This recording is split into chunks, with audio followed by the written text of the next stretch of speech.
Assalamualaikum warahmatullahi wabarakatuh. Selamat pagi, siang, atau malam, teman-teman. Kelas Analitika Data Undira B616. Eh, Hasil UTS itu mengingatkan saya bahwa sebetulnya yang masih belum firm, paham banget tentang eh, bagaimana memanfaatkan SPSS untuk pengolahan data itu nggak sedikit. Yang benar-benar firm itu hanya 4 atau 5 orang, sementara sisanya masih gamang, sekitar 30%, 40%, yang selebihnya lagi malah justru mudeng aja belum. Nah, untuk itu saya akan remind lagi, terutama nanti itu berguna untuk tugas besar kita. Di mana tugas besar yang sudah pernah saya katakan bahwa tugas besar kita itu adalah eh, mengolah data, mencoba untuk mengumpulkan data dan kemudian mengolahnya menggunakan SPSS terkait dengan nanti yang akan kalian pakai untuk menyusun skripsi. Nah, saya akan merimain sedikit agak ke depan, tetapi nanti kemudian kita bisa langsung eh, lebih banyak lagi. Sengaja saya bikin video YouTube ini supaya Anda bisa mengulang-ulangnya. Perkuliahan kita hari ini, hari Sabtu ini nanti eh, seperti biasa saja.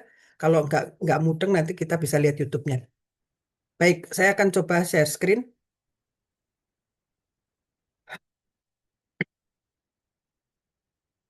Hmm,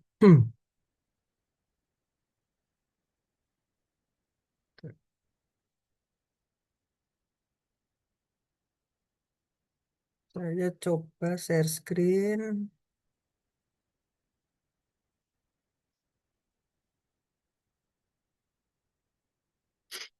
Nah, nah ini ya. Nah, di mana kita mencoba untuk mengulang lagi. Jika kemarin ketika kita di awal-awal pengenalan dengan SPSS itu kita mencoba untuk mendeskripsikan atau mengolah data-data untuk mendeskripsikan. Ya, itu saja ada beberapa orang yang masih belum ngerti sebetulnya seperti apa. Jadi mendeskripsikan itu gini. Ini ada sekumpulan data. Data itu kita ambil bisa dari sampel. Jarang sekali kita populasi ya. Jadi kita dari sampel itu ada kategorinya apa?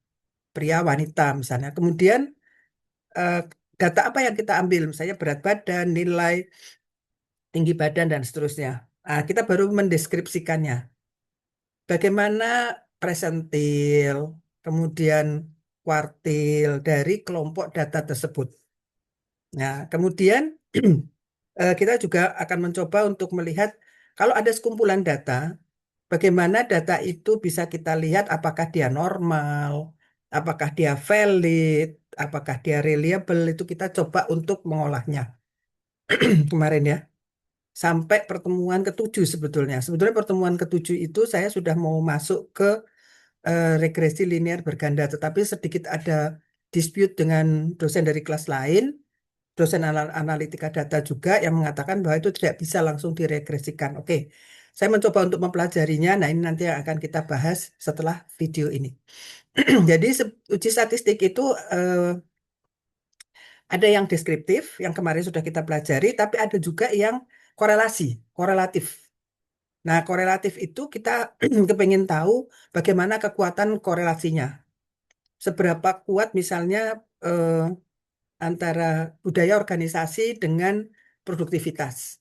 Seberapa kuat misalnya jumlah biaya promosi terhadap penjualan. Nah, itu namanya kekuatan hubungan atau kekuatan korelasi. Bisa antara dua variabel atau lebih. Dua variabel ini adalah variabel dependen dan variabel independen. Dependen itu yang tergantung kepada independen.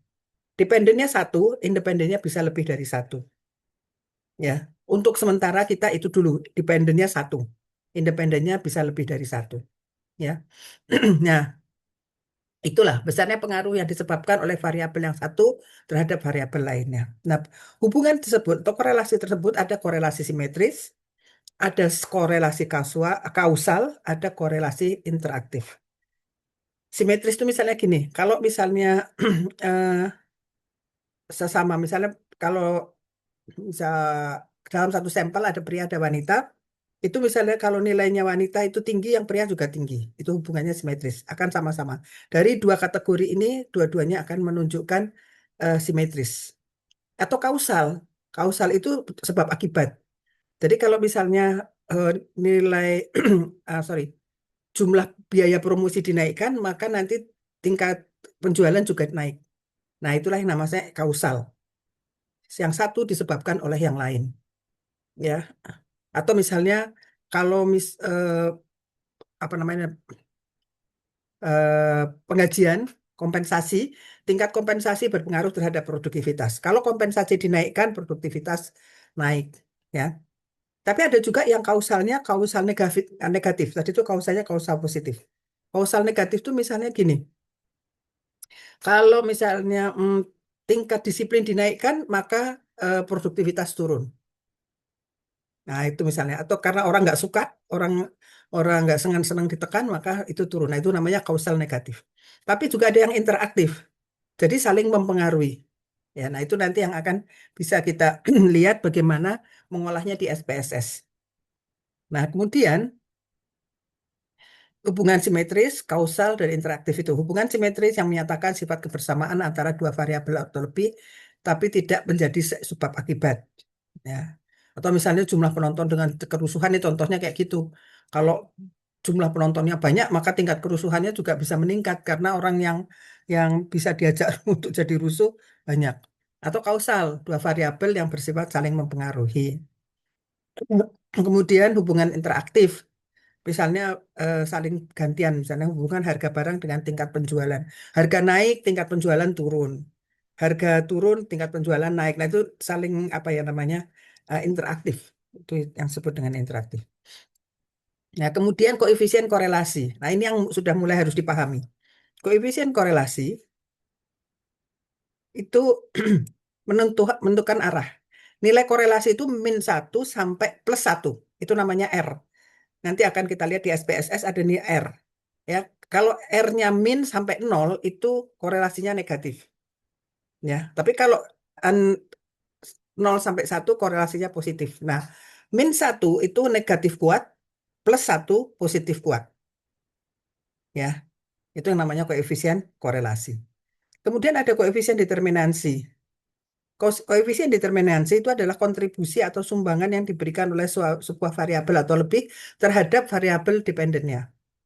Kemarin itu di ujian nggak ditanya, tapi ada yang jawab bahwa kalau ini eh, kontribusinya berapa? Kalau misalnya biaya promosi naik Rp1, maka harga jumlah penjualan akan naik berapa rupiah. Nah, itulah yang disebut dengan koefisien determinansi. Meskipun menjelaskan itu, tapi data rujukannya belum betul. Ya, data rujukan dulu yang betul. Data rujukannya apa? Kemudian nanti baru kita lihat bagaimana data rujukan itu dimanfaatkan untuk menjelaskan. Ya. Nah, kemudian ini tingkat korelasi. Nah, ada yang lebih ini lagi. Ada yang lebih koefisien korelasi seperti ini. 0 sampai 0,199 itu sangat rendah. 0,8 sampai 1 itu sangat kuat, itu positif. Tapi kalau negatifnya juga sama. -0 sampai -1,199 itu berlawanan tapi sangat rendah. -1, -0,8 sampai -1 itu berlawanan sangat kuat. Itu yang korelasi. Kalau determinansi itu koefisien determinansi sama dengan R kuadrat kalikan 100%. Nah, bagaimana? Nanti determinansi itu kalau R kuadrat dikalikan 100%. Kalau minus dikalikan 100%, minus kalau dikuadratkan kan positif juga ya. Nah, itu nanti berapa kekuatan dari determinansi kita. Hmm. Data. Data itu ada dua macam, ada parametrik dan non-parametrik. Yang parametrik itu interval dan nominal yang biasanya ditentukan dengan bentuk numerik. Interval misalnya eh, nilai A itu antara 85 sampai 100. Nilai B antara 75 sampai 85. Nah, itu namanya interval. Kalau nominal itu misalnya temperatur badan 37 derajat. Atau gini, nilai akuntansi biaya 80. Nah, nilai tapi kalau itu nominal si A nih gini, si A nilainya 80 ya. Si A dapat berapa? Nah, masuklah kita ke interval. Si A itu dapatnya berapa? Oh, dapatnya B. Karena apa? Karena antara 75 sampai 85 itu B. Intervalnya 75 sampai 85 untuk nilai B, tapi nominalnya adalah si A nilainya 80. Untuk itu, maka untuk itu untuk mengolah ini di SPSS, maka Anda pakai Pearson. Di sana kan ada tulisan Pearson. Jadi nanti kalau kita klik eh, analisa, kemudian korelasi, bivariat, ada nanti keluar Pearson, ada Pearson, ada Kendall Spearman. Nah, itu yang diklik adalah Pearson. Ya. Tapi ada juga data yang non parametrik. Ya, non parametrik itu ordinal dan rasio. Hasil penelitian menggunakan Likert 1, 2, 3, 4, 5. Kemarin saya cari data ini lagi, pendapat orang ada yang bilang sampai 7. Nggak apa-apa, terserah. Bisa 1 sampai 5 atau 1 sampai 7 nggak apa-apa. Itu namanya ordinal. Jadi ordinal itu menunjukkan eh, kecenderungan, ya. Apakah Anda setuju dengan pelayanan di sebuah rumah sakit? Tidak setuju, 1. Ya, biasanya paling kalau nilainya rendah itu berarti tidak atau unfavorable condition, ya. Jadi tingkat kecenderungannya ketidaksetujuan. Tapi saya sangat setuju, maka nilainya 5. Itu ordinal. Nah, kalau rasio itu perbandingan, ya. Jadi misalnya perbandingan antara jumlah, sorry bukan jumlah ya, membandingkan gini. Eh, saya suka tidak suka gitu ya. Tapi hanya membandingkan saja, jadi merasiokan antara dua hal gitu. Nah, untuk itu biasanya, bukan biasanya, di SPSS kita pakai Kendall Spearman. Itu diklik nanti di pilihannya.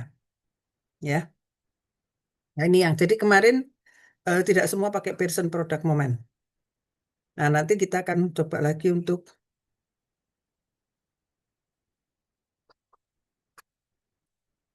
kenapa nggak mau nih? Bentar. Hmm,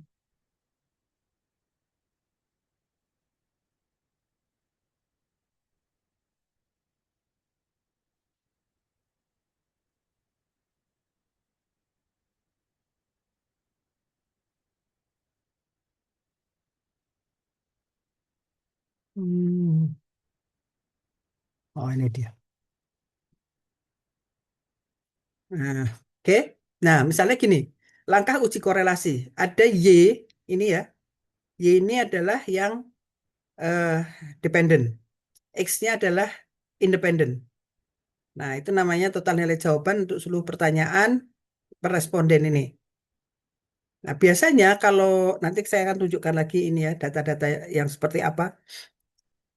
Nah, kemudian, kalau Anda langkah uji korelasi, maka masukkan aja semua X sama Y-nya ini. Ya, X sama Y-nya ini kita masukkan semua ke SPSS. Kemudian akan muncul seperti ini. Dan itu harus eh, di bagian variabel kita sebutkan ini numerik, terus apa ininya, variabelnya apa. Hmm. Kemudian ini Pearson-nya yang dicek, ya, Pearson. Ya, kalau kita pakai yang parametrik, nominal sama eh, interval, maka kita pakai yang Pearson. Tapi kalau misalnya kita, ini keluarnya dari mana? Keluarnya tuh kita klik di bivariat, di correlation, analisis, correlation, bivariat, nanti akan nongol ini. Nah, kemudian kalau kita pakainya yang ordinal sama interval sama rasio, maka kita klik yang candle, ya, candle, atau kita pakai yang Spearman aja, Spearman biar lebih lebih firm, ya. Nah, kita baru bisa mengolah ini kalau kita sudah melakukan eh, uji hmm, kok jadi lupa ya. Uji validitas, normalitas, dan reliabilitas. Ya. Kalau kita sudah selesai itu baru kita masuk ke sini. Kalau itu belum, kita nggak bisa masuk ke sini untuk terutama untuk yang parametrik. Tapi kalau untuk yang ordinal, yang non parametrik, kita nggak usah uji normalitas. Cukup dengan validitas dan reliabilitas kita langsung masuk, kita pakai Spearman. Jadi yang diklik yang Spearman ini, ya, yang diklik yang ini, yang Spearman ini. Nah, ya itu. Oke. Kemudian X sama Y-nya, X sama Y-nya diolah, ya. Jadi ini non parametric correlation. Yang diklik adalah Spearman, kemudian muncul angka-angka ini. Ini kemudian leadership, motivasi, empati, peran. Bagaimana? Nah, ini nanti kita akan ada eh, penjelasannya lagi. Yang penting sekarang Anda tahu datanya dulu. Ini juga diregresikan seperti apa? Sama. Kita masih pakai ordinal ya, kita pakai ordinal. Nah, kemarin itu kita sempat ribet dengan apa yang disebut dengan mengubah data ordinal menjadi interval. Ya, setelah saya pelajari, ternyata itu nggak masalah. Selama kita ketika ordinal, maka yang kita klik adalah Spearman ini. Nggak masalah. Jadi tetap aja datanya nggak usah diubah menjadi data. Jadi kita pakai Spearman ini, ya. Kita pakai Spearman, kemudian kita correlation. Tidak diregresikan, jadi lebih ke korelasi aja. Ya, kita dikorelasikan. Bagaimana korelasinya antara empati, leadership, motivasi terhadap peran? Nah, itu korelasinya seperti apa? Korelasi. Korelasi tidak harus selalu regresi. Ya, meskipun namanya di sini dia nyebutnya regresi, tetapi sebetulnya adalah korelasi. Oke? Nah, nanti kita akan bahas lagi yang lain. Oke. Nah, ini ada Pearson. Ini yang Pearson. Nah, yang Pearson datanya dari mana? Baru itu tadi. Jadi kita mengubah dari data ordinal ke interval menggunakan MSI, ya, atau successive interval. Ya. Oke, terima kasih untuk sementara ini dulu. Kita akan masuk ke video berikutnya. Selamat belajar. Assalamualaikum warahmatullahi wabarakatuh.